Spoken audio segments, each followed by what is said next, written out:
Happy Monday, boys and girls. Today is April the 6th, 2020. We are in Easter week, so that's pretty cool. This is a short week. It's Monday through Thursday of this week because we have Easter holiday, Good Friday on Friday, and then next week is spring break. So we all get a break from schoolwork. So yay for that. When we left off Friday, we had finished chapter 17 in Because of Winn-Dixie. And she was at the library with Miss Franny. And Miss Franny was telling a story about her great-grandfather and the war and the litmus lozenges. And that pinched-up face little girl, Amanda Wilkinson, came in. And she actually sat through the story. And we heard something about a Carson. But we don't know who Carson is or why Carson's not around. So let's read and let's find out what happens. Chapter 18. When we got to Gloria Dumps, I told her I had 2 surprises for her and asked which one she wanted first, the small one or the big one. The small one, said Gloria. I handed her the litmus lozenge and she moved it around in her hands, feeling it. Candy? She said. Yes, ma'am, I told her. It's called a litmus lozenge. Oh, Lord, yes. I remember these candies. My daddy used to eat them. She unwrapped the litmus lozenge and put it in her mouth and nodded her head. Do you like it? I asked her. She nodded her head slowly. It tastes sweet, but it also tastes like people leaving. You mean sad? I asked. Does it taste like sorrow to you? That's right, she said. It tastes sorrowful, but sweet. Now, what's surprise number 2? A book, I said. A book? Uh-huh. I said, I'm going to read it out loud to you. It's called Gone with the Wind. Miss Franny says it's a great book. It's about the Civil War. Do you know all about the Civil War? I have heard it mentioned a time or two, said Gloria, nodding her head and sucking on her litmus lozenge. It's going to take us a long time to read this book, I told her. There are 1,037 pages. Woo-wee, said Gloria. She leaned back in her chair and crossed her hands on her stomach. We best get started then. And so I read the first chapter of Gone with the Wind out loud to Gloria Dump. I read it loud enough to keep her ghosts away, and Gloria listened to it good. And when I was done, she said it was the best surprise she had ever had, and she couldn't wait to hear chapter 2. That night, I gave the preacher his litmus lozenge right before he kissed me goodnight. What's this? He said. It's some candy that Miss Franny's great-grandfather invented. It's called a litmus lozenge. The preacher unwrapped it and put it in his mouth, and after a minute he started rubbing his nose and nodding his head. Do you like it? I asked him. It has a peculiar flavor. Root beer? I said. Something else. Strawberry? That too. But there's still something else. It's odd. I could see the preacher getting further and further away. He was hunching up his shoulders and lowering his chin and getting ready to pull his head inside his shell. It almost tastes a little melancholy, he said. Melancholy? What's that? Sad, said the preacher. He rubbed his nose some more. It makes me think of your mother. Winn-Dixie sniffed at the candy wrapper in the preacher's hand. It tastes sad, he said, and sighed. It must be a bad batch. No, I told him. I sat up in bed. That's the way it's supposed to taste. Litmus came back from the war, and his whole family was dead. His daddy died fighting, and his mama and his sisters died from a disease, and the Yankees burned his house down, and Litmus was sad, very sad, and what he wanted more than anything in the whole world was something sweet. So he built a candy factory and made litmus lozenges, and he put all the sad he was feeling into the candy. My goodness, said the preacher. Winn-Dixie snuffed the candy wrapper out of the preacher's hand and started chewing on it. Give me that, I said to Winn-Dixie, but he wouldn't give it up. I had to reach inside his mouth and pull it out. You can't eat candy wrappers, I told him. The preacher cleared his throat. I thought he was going to say something important, maybe tell me another thing that I remembered about my mama, but what he said was, Opal, I had a talk with Mrs. Dewberry the other day. She said that Stevie says that you called him a bald-headed baby. It's true, I said. I did, but he calls Gloria Dump a witch all the time, and he calls Otis retarded. And once he even said that his mama said I shouldn't spend all my time with old ladies. That's what he said. I think you should apologize, said the preacher. Me? I said. Yes, he said. You tell Stevie you're sorry if you said anything that hurt his feelings. I'm sure he just wants to be your friend. I don't think so, I told him. I don't think he wants to be my friend. Some people have a strange way of going about making friends, he said. You apologize. Yes, sir, I said. Then I remembered Carson. Daddy, I said, do you know anything about Amanda Wilkinson? What kind of thing? Do you know something about her and somebody named Carson? Carson was her brother. He drowned last year. He's dead? Yes, said the preacher. His family is still suffering a great deal. How old was he? 5, said the preacher. He was only 5 years old. Daddy, I said, how could you not tell me about something like that? Other people's tragedies should not be the subject of idle conversation. There was no reason for me to tell you. It's just that I needed to know, I said, because it helps explain Amanda. No wonder she's so pinched-faced. What's that? Said the preacher. Nothing, I said. Good night, India Opal, the preacher said. He leaned over and kissed me, and I smelled the root beer and the strawberry and the sadness all mixed together on his breath. He patted Winn-Dixie on the head and got up and turned off the light and closed the door. I didn't go to sleep right away. I lay there and thought how life was like a litmus lozenge, how the sweet and the sad were all mixed up together, and how hard it was to separate them out. It was confusing. Daddy, I shouted. After a minute, he opened the door and raised his eyebrows at me. What was that word you said? The word that meant sad? Melancholy, he said. Melancholy, I repeated. I liked the way it sounded, like there was music hidden somewhere inside it. Good night now, the preacher said. Good night, I told him back. I got up out of bed and unwrapped a litmus lozenge and sucked on it hard and thought about my mama leaving. That was a melancholy feeling.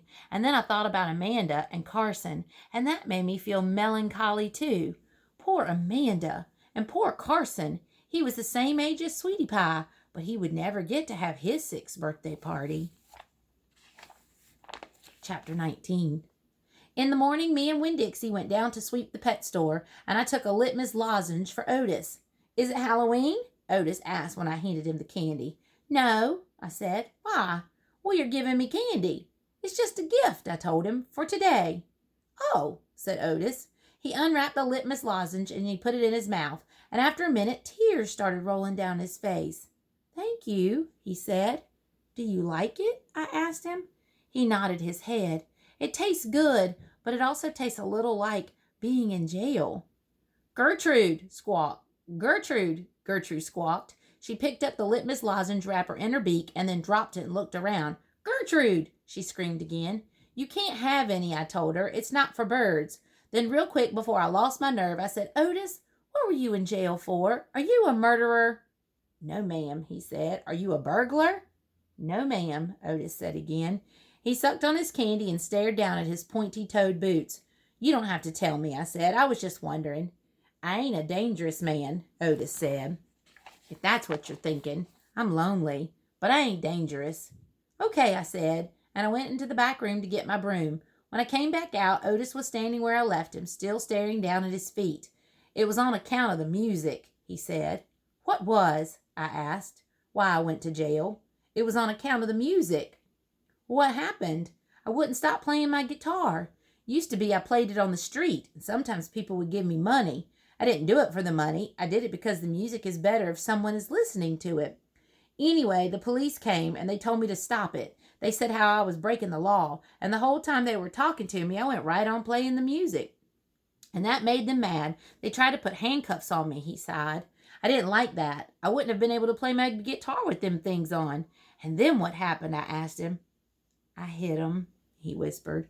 You hit the police? Uh-huh, one of them. I knocked him out. Then I went to jail, and they locked me up and wouldn't let me have my guitar. And when they finally let me out, they made me promise I wouldn't never play my guitar on the street again.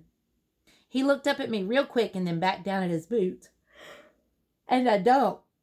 I only play it in here for the animals. Gertrude, the human Gertrude, she owns his shop, and she gave me this job when she read about me in the paper, and she said it's all right for me to play music for the animals.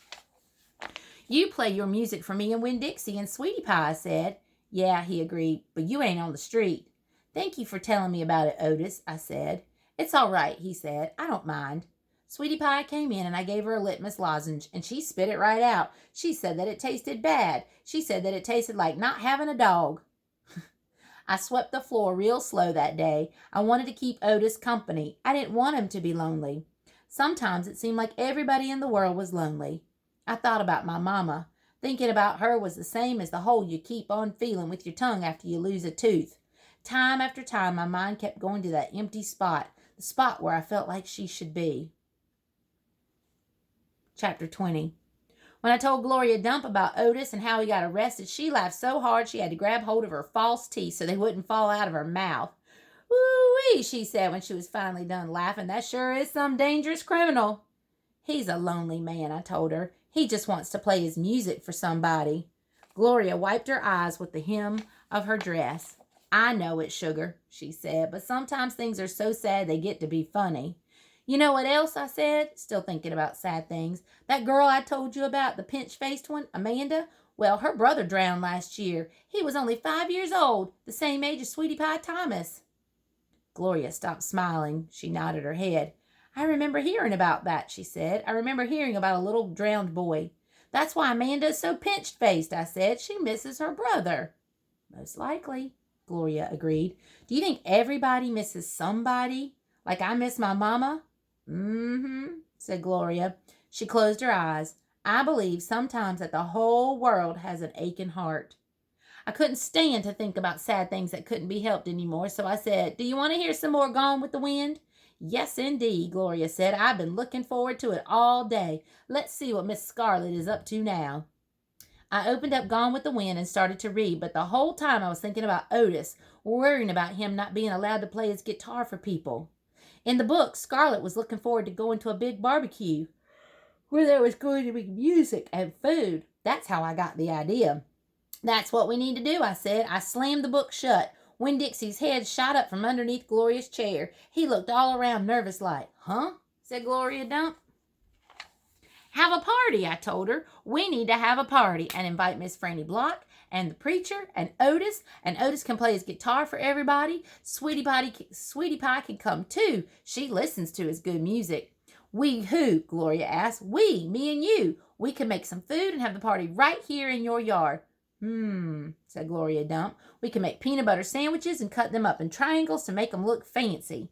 "Lord," said Gloria Dump, "I don't know if the whole world likes peanut butter as much as you and me and this dog." "Okay, then," I said, "we can make egg salad sandwiches. Adults like those." "You know how to make egg salad?" "No, ma'am," I said. "I don't have a mama around to teach me things like that. But I bet you know. I bet you could teach me. Please?" "Maybe," said Gloria Dump. She put her hand on Winn-Dixie's head. She smiled at me. I knew she was telling me yes.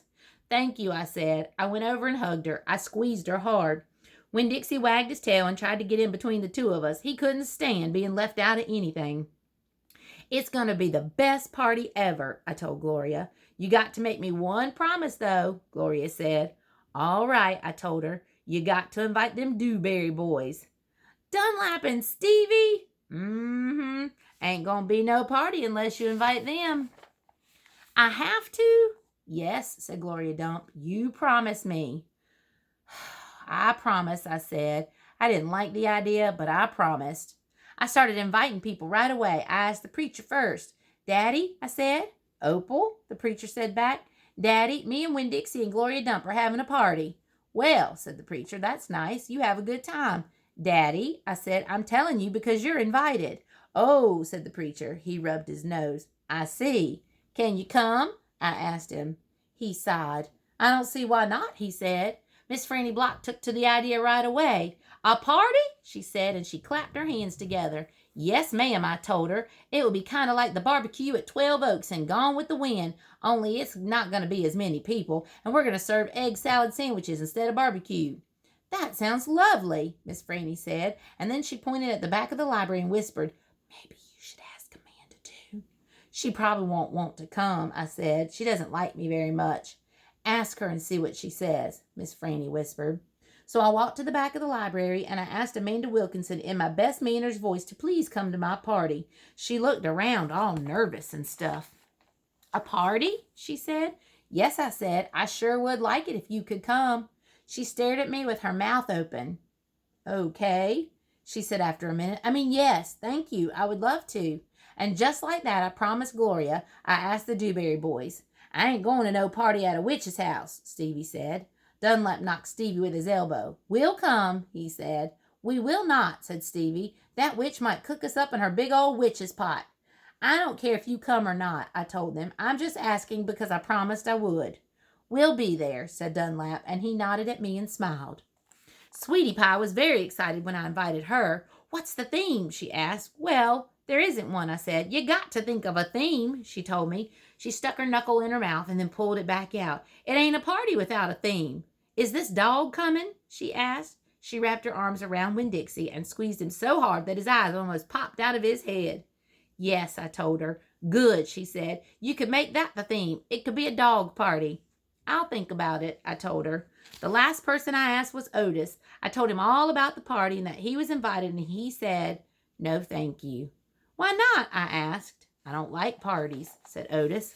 Please, I begged. It won't be a party unless you come. I'll give you a whole free week of sweeping and arranging and dusting. If you come to the party, that's what I'll do. A whole week for free? Otis said, looking up at me. Yes, sir, I told him. But I don't have to talk to people, right? No, sir, I said. You don't. But bring your guitar. Maybe you could play us some music. Maybe, said Otis. He looked down at his boots again real quick, trying to hide his smile. Thank you, I told him. Thank you for deciding to come. And that is where we'll stop. We'll pick up tomorrow on Chapter 21. See you then. Bye.